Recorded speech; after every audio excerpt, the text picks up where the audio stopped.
The most controversial and most asked question around the world is, who is God?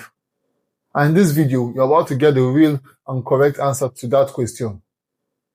If you don't know God, you can't know you, therefore making it impossible for you to be the greatest version of you and start living your best life.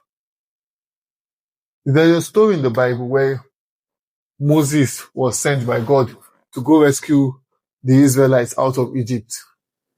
Moses, knowing that you can't just go there and tell them, follow me, and they'll say, oh, see his stick, see his beard, let us follow him. Of course not. So he asked God, if they ask, who should I say sent me? And God replied to him saying, I am that I am. Meaning, I am whatever they will me to be. If they say I am their rescuer, I am their rescuer. If they say Moses is their God, Moses becomes their God. If they say the stick Moses is with is their God, it becomes their God. If they say Pharaoh was their God, it will become their God. You get the point? You're probably wondering, how does this help me become the greatest version of me and help me live my best life? Well, hold on. You first have to understand that there are two levels, or should I say acts, to creation. First is your imagination. You have to first look around and think for a moment. Everything that has been created was once someone's imagination or a thought in someone's head. So what you think produces energy that when you think it often enough and long enough, it will produce a physical result. I like what Steve Harvey said about imaginations. He said, imaginations are a preview of God's coming attractions. So if you imagine yourself sitting out on the beach, looking out to the ocean, sipping coconut wine, that's the life you're going to experience. If you imagine a life where rain is beating you, you kick your leg in a stone, you fall inside gutter, someone come and spit on you, you just having a bad day, that's the life you're going to experience. Which takes us to the second act to creation, which is your words.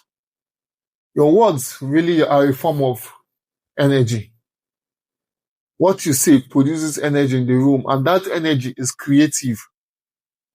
Once you say something often enough and loudly enough, it's bound to come to pass. That's why in the Bible it said, let the weak say, I am strong. Let the poor say, I am rich. I like what Nebuchadnezzar said. There's a quote by him. He said, change your conception of yourself and you automatically change the world you live in. So if you have a conception of yourself that I am poor, you automatically live in a world where you're poor.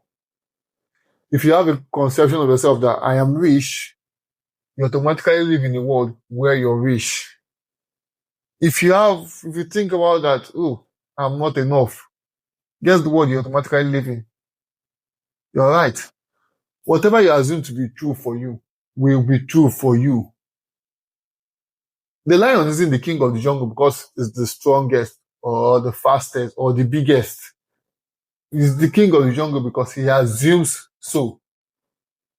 So now, if you say, I'm a great musician, I'm a great artist, I'm a great painter, I'm a great doctor, I'm a great lawyer, I'm a great YouTuber, I'm that great guy, it will become true for you.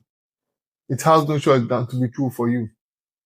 So to become the greatest version of you and start creating your best life, I want you to affirm this with me one time. I am that I am, and that is enough.